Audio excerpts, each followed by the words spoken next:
Allô, Mec, tu casses les couilles. Tu veux quoi? j'ai une bonne et j'ai une mauvaise nouvelle. Bah, commence par la mauvaise. La caméra n'a pas filmé d'outro, frère. Ok. Et la bonne nouvelle? La bonne nouvelle est que j'ai trouvé exactement la même voiture. La même voiture. Exactement la même. Bah écoute, je finis mes trucs et je te rejoins. Vas-y, à tout de suite.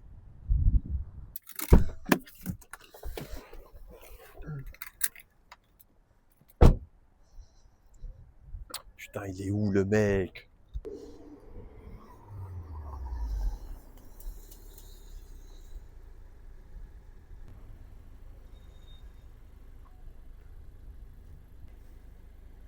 Exactement la même voiture. T'es sûr de ça, mec? Bah ouais, c'est exactement la même. Ouais, il y a quand même un petit truc qui est différent, non? Bah sauf le volant du côté droit, mais sinon je vois pas de différence. Mais putain, mec, elle est jaune la voiture. Attends, pourquoi l'autre elle était de quelle couleur? Elle était noire, espèce de... Mais mec, c'était il y a longtemps, je me rappelle pas. Mec, c'était avant-hier. Bienvenue chez EDV, moi c'est Théma. Moi, c'est Hugo. Non, putain. Aujourd'hui, on va vous présenter cette poubelle. Non, je déconne. Toyota MRS. Comment ça va, Théma? Ça va et toi, Hugo? Moi, ça va bien. La Toyota MRS, caisse, MRS, espèce. Qui est une Toyota MR2, mais pour des raisons de prononciation, ça a été changé en France. MR2, bon, Elle est-ce n'est que pas merdeux, de peut-être base, je pense. ça, on va vous le montrer aussi dans cette vidéo. Exactement. Il s'agit d'une voiture 2 sièges. Donc deux places. Si vous voulez aller chercher deux meufs, bah, C'est c'est possible. I know what kind of man you are. Au niveau du coffre, on vous montrera qu'il n'y a pas trop d'espace non plus pour mettre. Grand chose. Si vous avez Des cadavres. donc si vous avez l'intention de kidnapper un enfant, Un enfant, ça ira peut-être encore. un humain de taille plutôt moyenne, Non. moi Ça je ira rentre pas. pas dedans. Donc imaginez-vous un enfant plus petit que moi. Non. Mhm. Donc voilà. On est ici pour la troisième version, donc 1, 2, 3, ce qui indique bien évidemment qu'il y a eu deux voitures, deux modèles avant celle-là. C'est une facelift, donc la voiture elle est sortie en 1999. Ce qui a changé, c'est les phares. Ceux d'avant, ils ont des ronds. Les phares ici à l'avant, ils sont complètement chromés. Il a aussi reçu des feux de brouillard devant. Les phares à l'arrière, donc les tail lights, ils ont été redessinés aussi. Un peu plus moderne, faut dire ce qui est. Donc la voiture, elle a l'air beaucoup plus jeune avec les phares de la facelift, même si justement les phares de la pre-facelift lui donnent un petit côté, on va dire un petit peu vintage, surtout à l'arrière. Les pare-chocs aussi, ils ont changé. Il n'y en avait pas. Et je pense le détail le plus important, facelift contre plus-facelift, c'est la boîte à 6 vitesses au lieu de 5 vitesses. Le moteur, il est resté le même néanmoins. C'est la successeur de la SV20 qui est la successeur de la AV11. La troisième génération, c'est la moins aimée de toutes. Notamment à cause de la SV20.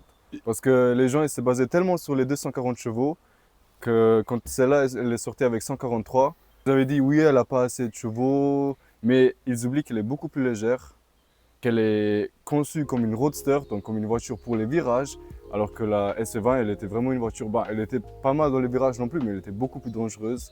On peut se tourner très légèrement, enfin C'est très le facilement. fameux coup de raquette. Voilà. Niveau Vraiment. carrosserie, on aime ou on n'aime pas. Moi, très honnêtement, j'aimais pas au début.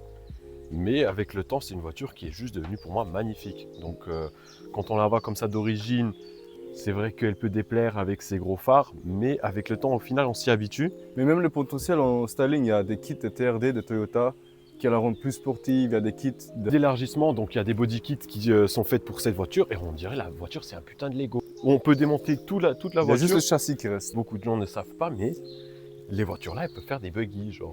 En plus, le moteur il est derrière, donc parfait pour les sables, pour sortir. Écoutez, l'extérieur, on a un petit peu tout vu, donc on va passer à l'intérieur. Alors là, on va vous parler de l'intérieur. Donc on va commencer par la console centrale, le poste de pilotage. Déjà un volant tellement stylé, je trouve. Ouais, Il n'a pas de bouton. C'est un volant classique. Très sportif quand même. Très agréable à tenir comme habit.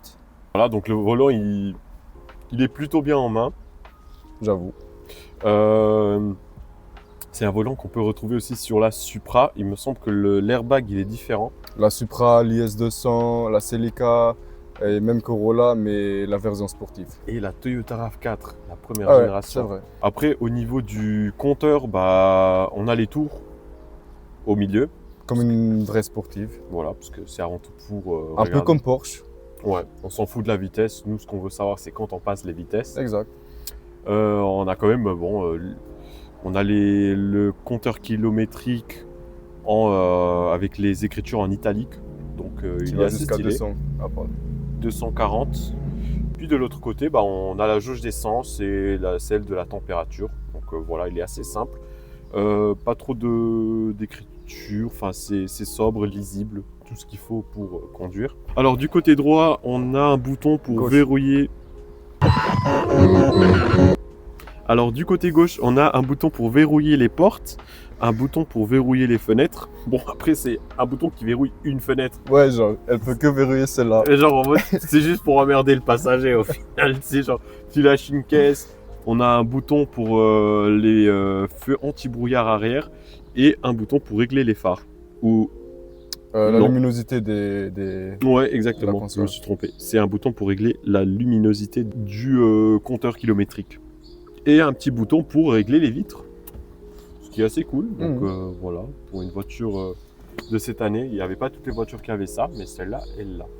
Donc dans le milieu, on trouve un petit compartiment ici. On peut mettre la carte grise dedans, tous les papiers de la voiture, donc rien de spécial en fait, mais quand même pratique à avoir. Pas très sécurisé non plus, parce ouais, que on peut pas le fermer. à clé. Après, il y a la ventilation, rien de spécial. Il y a la climatisation, celle-là elle est même équipée avec une climatisation automatique. Tout ce qu'il faut, donc 3 petits boutons qui tournent, pas vraiment besoin de plus. Il y a une radio d'une GT86, c'était plutôt plug and play, on a sorti l'ancienne, on a mis celle-là, et la Bluetooth, et la CD, elle a tout ce qu'il faut en fait pour une voiture comme ça, qui a 4 haut-parleurs en parlant. En dessous du poste radio, on a les portes gobelets. Ce qui est assez marrant, c'est qu'il y en a 2 ici et il y en a un au milieu, donc 3 portes gobelets pour une voiture de place. Il y a des voitures familiales, elles n'ont pas de porte gobelets, donc j'ai pas trop. 46. Ta gueule. Après en dessous de ça, on a encore pour les cigarettes, Un cendrier. un cendrier exact, Pour fumer des clopes ou des. des cigares. Lui, il fume des bites. Why are you gay? Parlant de beats, You are gay. on a le levier pour changer les vitesses. Donc 6 vitesses avec Ouais, il ressemble pas à un Zub celui-là. un grand zub noir comme ça, BBC. On aime bien. Gay. Enfin, tu aimes bien, mais vas-y, continue. 6 vitesses, très légère, très souple à utiliser. Le frein à main, les 2 boutons pour les fenêtres, le 3e porte-gobelet. Et en fait, c'est tout ce qu'il y a d'intéressant après. Je tiens à préciser un petit truc. Le frein à main, il est vachement bien placé.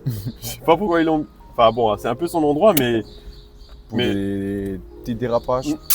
Non, c'est quand tu te gares, faut que ça soit pratique. Ouais, tu vois ce c'est que je vrai. veux dire? Petits dérapages. Voilà, c'est pour ça qu'il est bien placé. Pas du tout pour faire. En ce qui concerne les coffres, on a de la place ici. On a de la place derrière les sièges.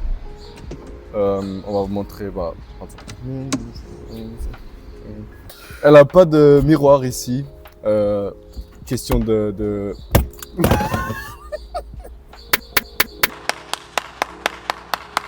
Question de tenir la voiture légère. Attendez, on a un jeune iPhone qui est tombé.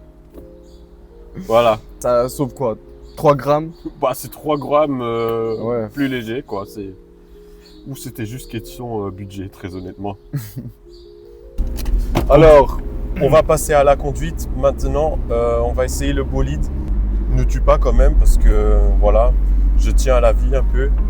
On rentre sur un passage un peu avec des virages et tout. On va voir ce que ça donne.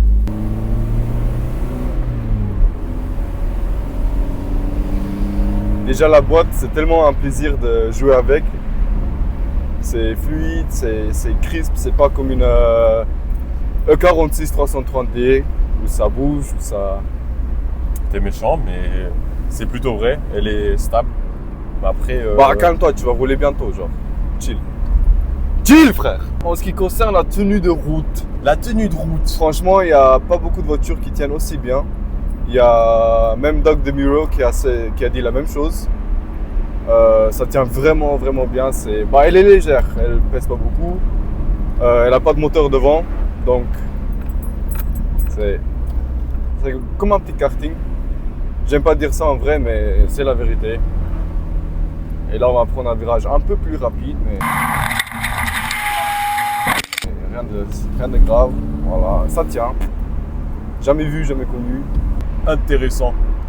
Après, on entend le bruit du moteur qui est direct derrière nous.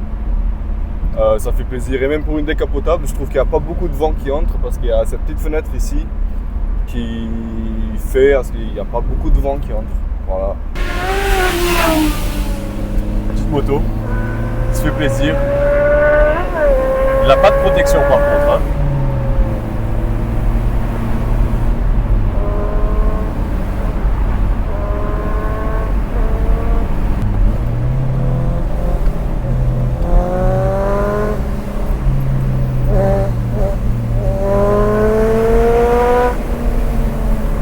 J'adore cette petite caisse, je te jure.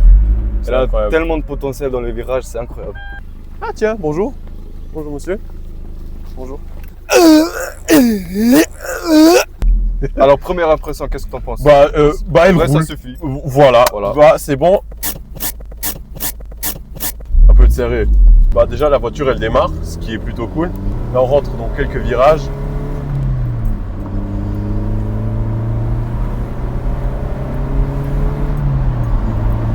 Ce qui a été beaucoup reproché à cette voiture, c'est la puissance. Ouais. Elle a 140 chevaux. 140 chevaux par rapport à la deuxième génération qui avait un turbo qui tuait la Supra en ligne droite. Mais c'est pas une voiture pour ligne droite, c'est une voiture, t'as le momentum, t'as les virages, c'est une roadster. C'est une voiture de sport classique. C'est une voiture qui prend plutôt bien les virages. Hein, Ouais. et moi, je suis plutôt du même avis, très honnêtement. C'est une voiture qui, sans se mettre dans des vitesses illégales, On a beaucoup de plaisir, exactement. genre vraiment.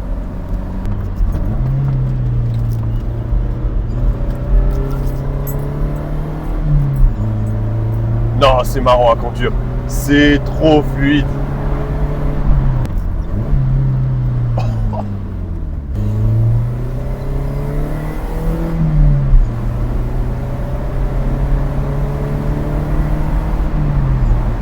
Alors j'ai un pote à moi, il m'a dit, je sais pas ce que vous avez avec la MR2, je sais pas ce que vous lui trouvez spécial. Je vais vous dire, le mec qui fait 2 mètres, il peut pas conduire une MR2. D'accord? Littéralement. Et il a le seum. Et il a le seum ou il peut pas, juste pas comprendre en fait. Toutes les personnes qui n'ont pas conduit cette voiture, Ils comprennent pas. ils peuvent pas comprendre. Pour eux, c'est juste une petite voiture qui n'est pas très confortable, qui n'est pas pratique. Alors oui, c'est vrai, c'est pas une voiture qui est pratique, mais après, très honnêtement, moi j'ai jamais eu des soucis pour prendre mes petites affaires avec. Même les courses, même. Exactement. Mais bon, allez, si vous voulez aller chez Ikea et prendre un meuble, non. C'est logique. Votre Calax là, non, il rentre pas Calax. dedans. Désolé. Merci d'avoir regardé la vidéo. On vous fait cette outro avec la même voiture. Exactement la même. Si cette vidéo vous a plu, n'hésitez pas à laisser un like. Il y aura beaucoup plus de vidéos dans le futur, donc préparez-vous. C'est une aventure qui commence sur cette chaîne de E2V.